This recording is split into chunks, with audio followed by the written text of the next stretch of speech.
Hello दोस्तों, कल हम 1853 की जो चार्टर एक्ट वहाँ तक देख लिए थे। आज हम देखते हैं 1858 का भारत शासन अधिनियम। देखो, जो 1858 का भारत शासन अधिनियम था, इसमें क्या हुआ, जो भारत का शासन कंपनी कर रही थी, वो कंपनी ने किसको दे दिया? ब्रिटिश क्राउन के हाथ में दे दिया। किसके हाथ में? ब्रिटिश क्राउन के हाथ में, है ना। और अब जो ब्रिटिश सरकार वहाँ पर शासन करने लगी, तो उसने एक मंत्री पद की व्यवस्था की। ठीक है, मंत्री पद की व्यवस्था की। और जो 15 सदस्य भारत परिषद में हुए। ठीक है, 15 सदस्य किस में हुए? भारत परिषद में। और यही जो मंत्री पद है, वो भविष्य फिर भारत सचिव के नाम से जाना जाएगा। और ये जो 15 पद है ना, इसमें देखो अभी फिलहाल में क्या रहेगा कि जो 8 सदस्य हैं ना, वो ब्रिटिश सरकार के होंगे, और जो 7 सदस्य हैं वो कंपनी के निर्देशक मंडल के होंगे। ठीक है। और अब क्या हुआ कि जो भारतीय मामलों पर ब्रिटिश संसद का सीधा नियंत्रण स्थापित हो गया, और इसके साथ ही साथ जो मुगल सम्राट का पद है ना, उसको समाप्त कर दिया गया। मुगल सम्राट का जो पद है उसको समाप्त कर दिया गया। ठीक है। और जो हमने देखा था पीट्स इंडिया एक्ट में बोर्ड ऑफ डायरेक्टर, है ना, और बोर्ड ऑफ कंट्रोल का निर्माण हुआ था, अब उसको भी यहाँ पर समाप्त कर दिया गया। ठीक है। देखो, वही लाइन दिया है कि भारत में इस अधिनियम के द्वारा बोर्ड ऑफ डायरेक्टर तथा बोर्ड ऑफ कंट्रोल का पद समाप्त कर दिया गया। वहीं साथ ही साथ भारत के संचालन के लिए ब्रिटिश मंत्रिमंडल का, ध्यान रखना, ब्रिटिश मंत्रिमंडल का एक मंत्री नियुक्त किया गया, जिसे हम भारत के राज्य सचिव के नाम से जानते हैं। ठीक है। और ये जो व्यक्ति था, वो अपने कार्यों के लिए ब्रिटिश संसद के प्रति उत्तरदायी था, है ना, ब्रिटिश संसद के प्रति उत्तरदायी था। और साथ ही साथ इसके पास वो अधिकार था कि वो चाहे तो कैसी भी नीतियां बना सकता है भारत के लिए। उसके साथ ही साथ अब क्या किया गया, यहाँ पर ध्यान रखना कि जो भारत का गवर्नर जनरल पद था, उसके जगह में अब वायसराय, उसको बदल कर क्या कर दिया गया? वायसराय।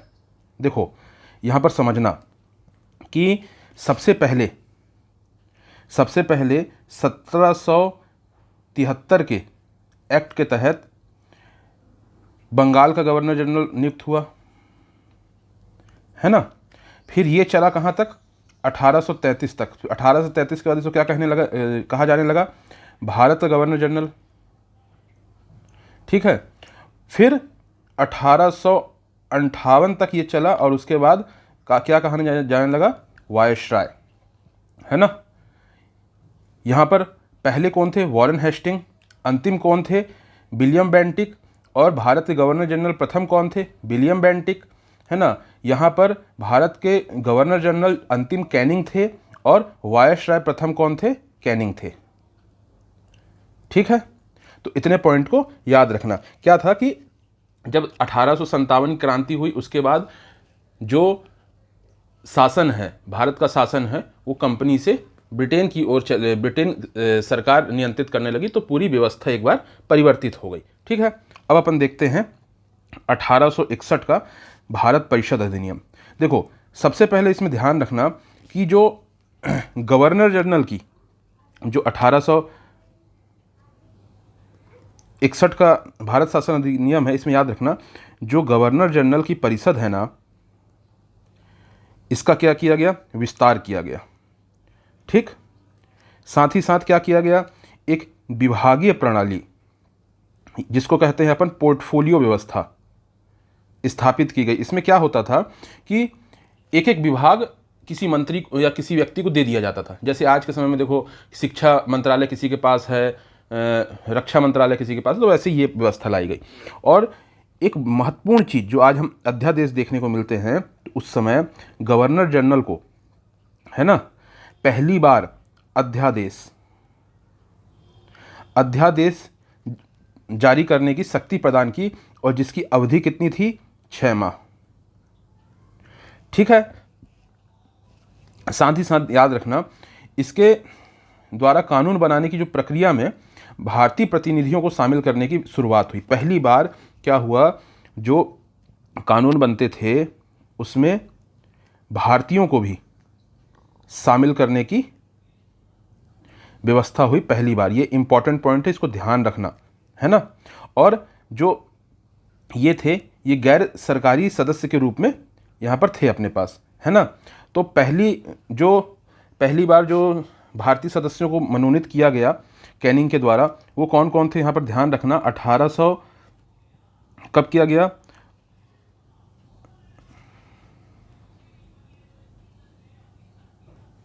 1862 में, 1862 में, ठीक है।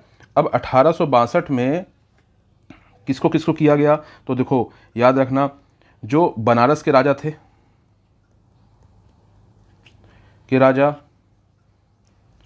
पटियाला के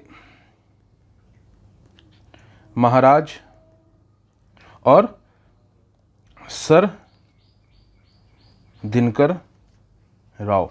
देखो यहाँ पर पूछ सकता है ना, इसको ध्यान रखना कि 1861 में जो गैर सरकारी सदस्य के रूप में भारतीयों को नियुक्त किसके द्वारा किया गया? कैनिंग के द्वारा। किसको किसको किया गया? बनारस के राजा, पटियाला के महाराजा और सर दिनकर राव को।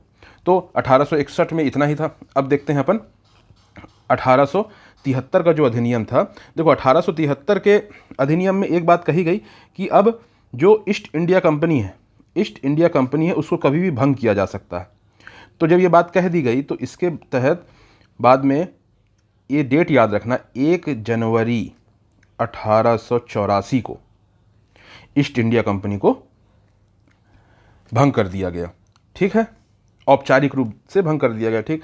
अब देखते हैं अपन शाही उपाधि अधिनियम। तो इसमें एक ही पॉइंट याद रखना कि एक तो क्या किया गया कि जो केंद्रीय गवर्नर जनरल की क्या है, केंद्रीय कार्यकारिणी है, उसमें लोक निर्माण विभाग का एक सदस्य, 6वें सदस्य को नियुक्त किया गया, जिसको लोक निर्माण विभाग का कार्य सौंपा गया, ठीक। काहे का? लोक निर्माण विभाग। और इसी के साथ साथ जो महारानी विक्टोरिया को भारत की महारानी घोषित किया गया, है ना। कब किया गया? महारानी कब घोषित किया गया? तो ध्यान रखना 28 अप्रैल 1876 को, ठीक है। अब अपन देखते हैं 1892 का भारत परिषद अधिनियम। देखो ये जो भारत परिषद अधिनियम है ना 1892 का, ये वेरी इंपॉर्टेंट है ना, इसको ध्यान रखना। तो चलो देखते हैं। देखो इसके तहत ना 1892 का भारत परिषद अधिनियम है, इसको ध्यान रखना, क्योंकि इसके तहत पहली बार क्या हुआ? अप्रत्यक्ष चुनाव प्रणाली की शुरुआत हुई, है ना, इनडायरेक्ट इलेक्शन, ठीक। अप्रत्यक्ष चुनाव प्रणाली, ठीक है। और इसी के द्वारा बजट पर बहस करने और जो कार्यकारिणी है, मतलब जैसे जो कार्यपालिका है, उससे प्रश्न पूछने की शक्ति मिली, ठीक है। तो किसमें? बजट में बहस और प्रश्न पूछने की शक्ति मिली, ठीक है। लेकिन यहां पर एक पॉइंट और याद रखना कि यहां पर भी अभी ना पूरक प्रश्न पूछने की शक्ति नहीं थी। अब जैसे मान लो किसी मंत्री से प्रश्न पूछे, अब उत्तर दे दिया, तो उस पर अपन पूरक नहीं दोबारा नहीं पूछ सकते, बस उसमें आप संतुष्ट हो नहीं हो वो आपकी मर्जी, है ना। तो यहां पर भी पूरक प्रश्न पूछने की स्वतंत्रता नहीं थी, ठीक है। तो ये हो गया अपना 1892 का। 2 पॉइंट मोस्ट इंपॉर्टेंट है। 92 में एक अप्रत्यक्ष चुनाव प्रणाली को लागू किया गया, दूसरा बजट पे बहस और प्रश्न पूछने की शक्ति की गई, ठीक है। अब देखते हैं अपन जो 1919 का भारत शासन अधिनियम है, इसको अपन मार्ले मिंटो एक्ट भी कहते हैं या मार्ले मिंटो सुधार भी कहते हैं। इसमें देखो जो मार्ले थे ना, अपन ऊपर देखे थे 1858 में भारत राज्य सचिव का पद का निर्माण हुआ था। तो ये जो मार्ले थे उस समय भारत राज्य सचिव थे, और जो मिंटो थे वो उस समय वायसराय थे, है ना, इसलिए इसको अपन मार्ले मिंटो कहते हैं, ठीक। देखो इसमें ना इसीलिए मोस्ट इंपॉर्टेंट है, ध्यान रखना, इसमें पहली बार मुस्लिम समुदाय के लिए पृथक प्रतिनिधित्व का उपबंध किया गया, है ना, किसका? पृथक प्रतिनिधित्व का। अब इसका मतलब क्या है? देखो इसके अंतर्गत मुस्लिम सदस्यों का चुनाव मुस्लिम मतदाता ही कर सकते हैं। मान लो कोई एक मुस्लिम व्यक्ति चुनाव लड़ रहा है ना, तो इसमें वोट कौन करेगा? अभी क्या होता, अभी वोट सब करते हैं लेकिन सिर्फ मुस्लिम ही वोट कर सकते हैं। तो इसी को अपन कहे जो पृथक निर्वाचन है ना, जिसको अपन सांप्रदायिक निर्वाचन भी कहते हैं, इसकी शुरुआत हुई है ना। भारत शासन अधिनियम के तहत पहली बार विधायिका में कुछ निर्वाचित प्रतिनिधित्व को भी मंजूरी मिली। याद रखना कि पहली बार, अभी तक क्या था, अप्रत्यक्ष निर्वाचन होता था, लेकिन पहली बार क्या हुआ, कुछ निर्वाचित प्रतिनिधित्व को भी मंजूरी मिली। ठीक है, और इसीलिए देखो ये जो पृथक निर्वाचन लाया, इसी को अपन क्या कहते हैं, सांप्रदायिक निर्वाचन, है ना, सांप्रदायिक निर्वाचन। और इसी सांप्रदायिक निर्वाचन का जनक, जो कि कई बार पूछा गया क्वेश्चन है, कौन है? Lord Minto. ठीक है, ध्यान रखना। नेक्स्ट पॉइंट देखते हैं। भारत को, देखो भारतीयों को अब क्या किया जाने लगा, जो भारतीय हैं, भारतीयों को भारत सचिव, जो ब्रिटेन का एक मंत्री होता था, और भारत सचिव है ना, और गवर्नर जनरल की कार्यकारिणी परिषद में नियुक्त किया जाने लगा। देखो ये एक मतलब नया कदम था कि अब जो भारतीय थे, इंडियंस थे, उनको भारत सचिव और गवर्नर जनरल की परिषद में नियुक्त किया जाने लगा। ठीक है, और सत्येंद्र नाथ सिन्हा, जो सत्येंद्र नाथ सिन्हा थे ना, वो वायसराय की परिषद में, वायसराय की जो कार्यपालिका परिषद है उसमें प्रथम व्यक्ति थे जो सदस्य बने थे। कौन थे? इसको ध्यान रखना इंपॉर्टेंट है, सत्येंद्र प्रसाद सिन्हा। ठीक, अब इसी के साथ ही साथ क्या किया, केंद्रीय और प्रांतीय विधान परिषद को पहली बार बजट पर वाद विवाद, देखो अभी तक क्या था, बजट में ना पूरक प्रश्न पूछने की अपने पास स्वतंत्रता नहीं थी, लेकिन अब क्या गया कि विधेयक में या बजट में किसी में भी वाद विवाद करने की, और साथ ही साथ पूरक प्रश्न पूछने की और मत देने का अधिकार दिया गया। तो यहां पर ध्यान रखना 3 पॉइंट, बजट में वाद विवाद, है ना, पूरक प्रश्न और मत देने का, पारित करने के लिए मत देने का अधिकार दिया गया। ठीक है, अब यहाँ पर ध्यान रखना कि देखो यही पॉइंट दिया है कि 1919 में लॉर्ड मार्ले इंग्लैंड में भारत के राज्य सचिव थे और मिंटो भारत के वायसराय थे। एक चीज़ यहाँ पर पॉइंट रखना कि ये जो भारत में ब्रिटेन के सभी संवैधानिक प्रयोगों में से जो 1909 का मार्ले मिंटो सुधार है, ये सबसे कम समय तक चलने वाला था, है ना, जो सबसे कम समय तक चला। अब देखते हैं अपन 1919 का भारत शासन अधिनियम, जिसको अपन क्या बोलते हैं, मॉन्टेग्यू चेम्सफोर्ड। तो मॉन्टेग्यू कौन थे? भारत सचिव, और चेम्सफोर्ड कौन थे? वायसराय। तो अब अपन देखते हैं 1919 का जो भारत शासन अधिनियम। देखो इसमें सबसे पहले क्या किया गया, ध्यान रखना कि इसमें यह प्रावधान किया गया कि जो केंद्र है ना, केंद्र में द्विसदनात्मक विधायिका होगी, है ना, क्या होगी? द्विसदनात्मक। द्विसदनात्मक का मतलब समझो कि एक क्या होगी, राज्य परिषद, ठीक, दूसरा क्या होगा, केंद्रीय विधान, केंद्रीय विधानसभा। जो राज्य परिषद है ना, जिसको अपन वर्तमान में राज्यसभा कहते हैं, और केंद्रीय विधान जो है लोकसभा। तो ये क्या होगा, ये उच्च सदन होगा, ठीक, और ये क्या होगा, निम्न सदन। ठीक है, ध्यान रखना इस चीज को।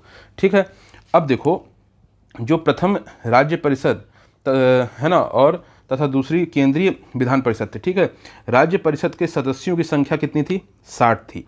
इनकी संख्या कितनी थी? 60 थी, जिसमें से 34 क्या होते थे? निर्वाचित।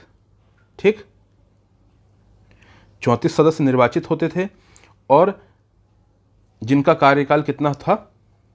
5 वर्ष का। ठीक, वहीं अगर अपन बात करें कि जो ये निम्न सदन या केंद्रीय विधान है, इसमें 144 सदस्य होते थे, जिसमें निर्वाचित कितने होते थे? 104, और 40 सदस्य ना मनोनीत होते थे। ठीक, ध्यान रखना, ये कभी आंकड़ा पूछ लिया 144 और 60 का, तो इसको ध्यान रखना, ठीक है। और साथ ही साथ क्या हुआ अब कि जो इसका कार्यकाल था, ये 144 सदस्य या जो निम्न सदन, इनका कार्यकाल था इन सदस्यों का 3 वर्ष, है ना, इसको ध्यान रखना। और आपके लिए होमवर्क है, आप बताओ कि जो अभी वर्तमान में राज्यसभा के सदस्यों का कार्यकाल कितना होता है, और साथ में लोकसभा के भी, ठीक है।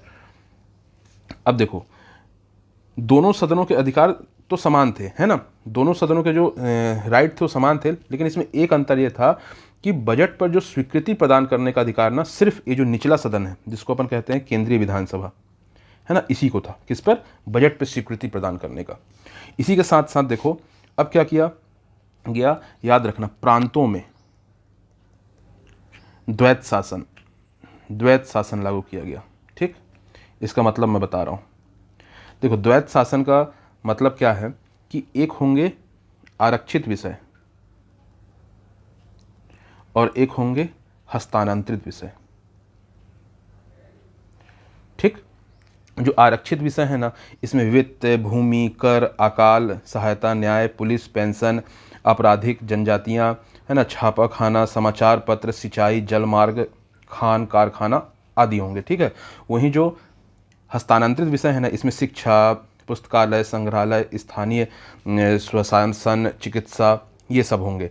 तो देखना यहाँ पर क्या हुआ, जो आरक्षित विषय है ना, इसका जो ये किसको दिया जाता था, जो गवर्नर जनरल की ना कार्यकारी परिषद के माध्यम से दिया जाता था, जो उसके सदस्य होते थे। और जबकि जो हस्तांतरित विषय है वो उनको दिया जाता था जो विधान परिषद के प्रति या विधान परिषद के प्रति उत्तरदायी होते थे, ठीक। और ये किसको दिया जाता था, जो गवर्नर जनरल का ना कार्यकारी परिषद था वो, और ये विधानसभा के प्रति उत्तरदायी होते ही नहीं थे। और यहाँ पर देखना गौर, जैसे शिक्षा है, पुस्तकालय है, संग्रहालय है, और ये जनरली ना भारतीयों को दिया जाता था, ठीक। अब ये सब चीज़ के लिए पैसा कौन देगा, पैसा तो यहाँ आरक्षित वित्त कहाँ है, इसमें है ये। तो इस कारण से ना जो हस्तांतरित विषय है उनका उचित विकास नहीं हो पाया, ठीक है। और यहीं पर ध्यान रखना, जो यहाँ पर प्रांतों में द्वैत शासन का जो जनक है वो अपन कहते हैं लियोनस कार्टियस को। किसको कहते हैं, इस पॉइंट को याद रखना, क्वेश्चन पूछा हुआ है, लियोनस कार्टियस को, ठीक। अब वहीं देखो कि जो यही जो क्या बोलते हैं प्रांतों में द्वैत शासन का है ना, इसको समाप्त कर दिया गया था कब, 1935 के एक्ट के माध्यम से, ठीक है। और इसी में ध्यान रखना एक पॉइंट कि जो भारत सचिव को अधिकार दिया गया कि भारत में एक महालेखा परिषद की नियुक्ति कर सकता है। अब ये आपका होमवर्क है कि वर्तमान, मैं तो पढ़ाऊंगा ही, वर्तमान में महालेखा परिषद किस अनुच्छेद के तहत आता है, ठीक। साथ ही साथ ये याद रखना कि 1919 के एक्ट के तहत लोक सेवा आयोग के गठन की बात की गई। लोक सेवा आयोग जो आज हम देखते हैं ना, जो यूपीएससी की बात करते हैं, उसके गठन की बात कब की गई थी, 1919 के एक्ट के तहत। और 1926 ईस्वी में ली आयोग की सिफारिश पर सिविल सेवकों की भर्ती के लिए केंद्रीय लोक सेवा आयोग का गठन किया गया। यह महत्वपूर्ण क्वेश्चन है दोस्तों, इसको याद रखना, ठीक है। और इसी अधिनियम के अनुसार वायसराय की कार्यकारिणी परिषद में 6 सदस्यों में से कमांडर इन चीफ को छोड़कर 3 सदस्यों का भारतीय होना आवश्यक था। देखो एक बहुत बड़ी बात थी कि जो वायसराय की परिषद है, जो वायसराय की कार्यकारी परिषद है, उसमें 3 सदस्य को भारतीय होना महत्वपूर्ण था। अब देखो ये 6 सदस्य थे, अब 3 सदस्य भारतीय होंगे तो 50-50 का रेशियो हो गया ना, तो धीरे धीरे दबदबा बढ़ रहा है भारतीयों का, इस चीज़ को ध्यान रखना। और इसी के साथ में इसने ना देखो उसमें 1909 वाले में मुस्लिमों को सांप्रदायिक निर्वाचन की बात की गई थी। और क्या है इसमें देखो, सांप्रदायिक आधार पर सिख, भारतीय ईसाइयों, आंग्ल भारतीयों और यूरोपियों के लिए भी पृथक निर्वाचन के सिद्धांत को विस्तारित कर दिया गया, ध्यान रखना, है ना। और साथ ही इसमें पहली बार केंद्रीय बजट को राज्य बजट से अलग किया गया। पहले क्या था, केंद्र का बजट और राज्य का बजट एक ही था, लेकिन ये जो 1919 का अधिनियम है उसके तहत इसको अलग कर दिया गया, ठीक है। और इसी के लिए वैधानिक आयोग का गठन किया गया, जिसका कार्य 10 वर्ष बाद जांच करना था, और जो बाद में साइमन कमीशन के रूप में जाना जाता है। ठीक, ध्यान रखना कि अगर पूछेगा कि किस एक्ट के तहत उसकी जांच हेतु वैधानिक आयोग का प्रावधान किया गया, तो वो 1919 का भारत परिषद अधिनियम था। इसको ध्यान रखना, ठीक है। और इस अधिनियम के केंद्रीय विधानसभा में वायसराय के अध्यादेश जारी करने की शक्तियों को निम्न रूप में बनाए रखा गया। देखो, अभी भी जो वायसराय था वो अध्यादेश जारी रख सकता था, लेकिन किस किस चीज़ों में जारी रख सकता था, इसको अपन देखते हैं। पहला, कुछ विषयों से संबंधित विधेयकों को विचारार्थ प्रस्तुत करने के लिए उसकी पूर्व अनुमति आवश्यक थी। जो कुछ विधेयक थे उसके लिए उसकी पूर्व अनुमति वायसराय की अनिवार्य थी। उसे भारतीय विधानसभा द्वारा पारित किसी भी विधेयक को वीटो करने या सम्राट के विचार के लिए आरक्षित रखने की शक्ति थी। मान लो कोई विधेयक पारित हुआ तो उसको पसंद नहीं आया तो वीटो भी कर सकता है, या आरक्षित, जैसे आजकल क्या करते हैं, राज्यपाल राष्ट्रपति के लिए आरक्षित करते हैं, तो ऐसे वो भी कर सकता था। उसे यह शक्ति थी कि विधानसभा द्वारा नामंजूर किए गए या पारित ना किए गए किसी विधेयक या अनुदान को प्रमाणित कर दे, तो ऐसे प्रमाणित विधेयक विधान परिषद द्वारा पारित विधेयक के समान हो जाते हैं। यह आपात स्थिति में भी अध्यादेश बना सकता था, जिसका अस्थायी अवधि के लिए विधिक प्रभाव होता था। ठीक है, एक पॉइंट यहाँ पर महत्वपूर्ण, इसको ध्यान रखना कि मॉन्टेग्यू चेम्सफोर्ड सुधार के द्वारा भारत में पहली बार महिलाओं को वोट देने का अधिकार दिया गया। ये ध्यान रखना, ये क्वेश्चन यूपीएससी में पूछा गया है। ठीक, तो दोस्तों आज के लिए इतना ही। हम 20 मिनट समथिंग से ज़्यादा की क्लास नहीं बनाएंगे, है ना, तो इतना ही पढ़ेंगे, और जैसा भी लगे, आप अच्छा लगे बुरा लगे, आप कमेंट बॉक्स में बताइएगा। तो आज के लिए इतना ही, धन्यवाद। बाकी अपन कल देखते हैं।